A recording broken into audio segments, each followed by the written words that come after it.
नमस्कार मित्रों, आपका स्वागत है ज्ञान एक खोज में।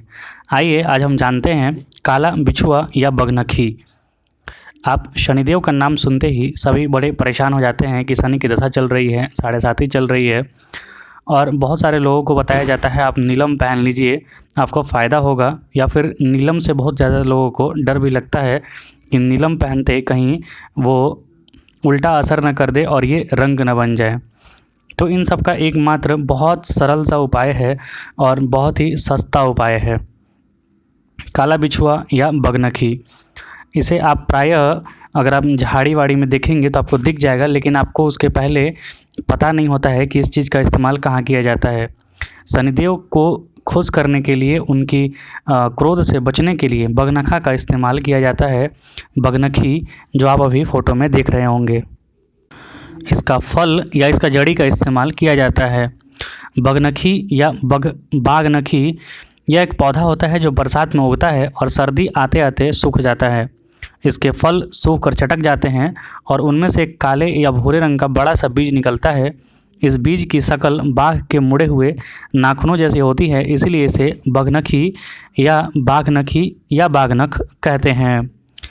इसके पत्ते बड़े और बड़े रोएदार होते हैं। कुछ लोग इसके पौधे को हथजोड़ी का पौधा भी कहकर भ्रम फैलाते हैं। हथजोड़ी के नाम से जो चीज़ बाज़ार में महंगे दाम में बेची जाती है वो मॉनिटर लिजार्ड का जननांग था। उसी तरीके से इस पौधे के बारे में यह भी कहा जाता है कि यह हिमाचल प्रदेश या फिर बड़े पर्वतीय इलाकों के ऊंची स्थान पर पाया जाता है। तो ऐसा ही बोल के इसको आप अमेज़न वगैरह पे देखिएगा, फ्लिपकार्ट पे, तो इसे बड़ी महंगा बेचा जाता है। सिर्फ 2 पीस बेचा जाता है 250-500, जबकि यह झारखंड, बिहार वगैरह के झाड़ी इलाकों में आपको हमेशा मिल जाएगा। आप ध्यान देके इस पौधे को पहचानिए और देख लीजिए। खुद मैंने आज लाया है 10 से ज़्यादा तोड़कर, और ये झाड़ी की तरह फैला हुआ है। कुछ लोगों ने यह भी भ्रम फैला रखा है कि यह पौधा वहीं उगता है जहां बिच्छू रहते हैं।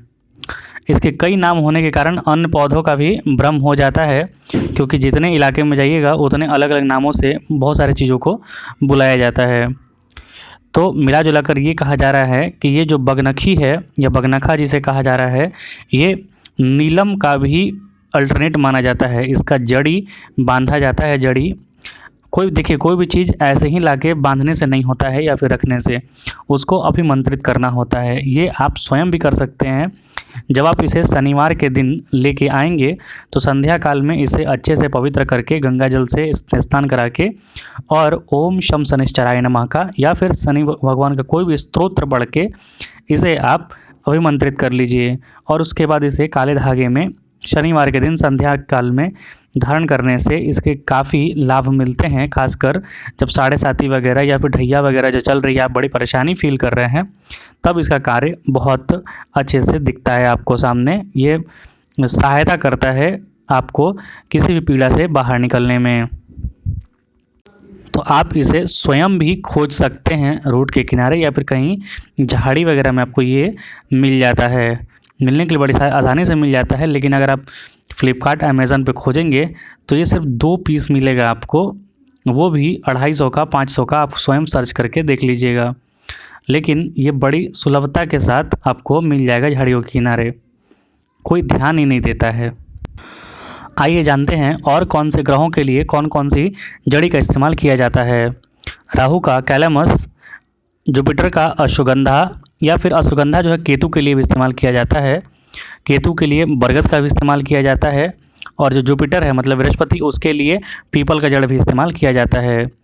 मून के लिए कॉम्फ्रे, वीनस के लिए मजीठा या फिर गूलर, सूर्य भगवान के लिए बिल्व का या फिर आक जो होता है जिसे मदार भी कहा जाता है, ये आमतौर पर आपको रोड के किनारे झाड़ियों में मिल जाएगा। उसी प्रकार मंगल के लिए अनंत मूल का जड़ या फिर खैर जो वृक्ष होता है उसका जड़ी का इस्तेमाल किया जाता है। उसी प्रकार मरकरी जो बुध है उसके लिए विधारा का जड़ या फिर लिटिया कहते हैं या जो उसे अपामार्ग भी कहते हैं, उसका जड़ का इस्तेमाल किया जाता है। उसी प्रकार सैटर्न के लिए बिच्छू का जड़ का इस्तेमाल किया जाता है, जो बिच्छू बगनखी मैंने आपको बताया अभी। शनिदेव के बारे में आप सभी जानते हैं, ये सूर्य देव के छोटे पुत्र हैं। इनके बड़े भाई का नाम यम है और इनकी बड़ी बहन का नाम यमी, जो कि यमुना माता के नाम से प्रसिद्ध हैं।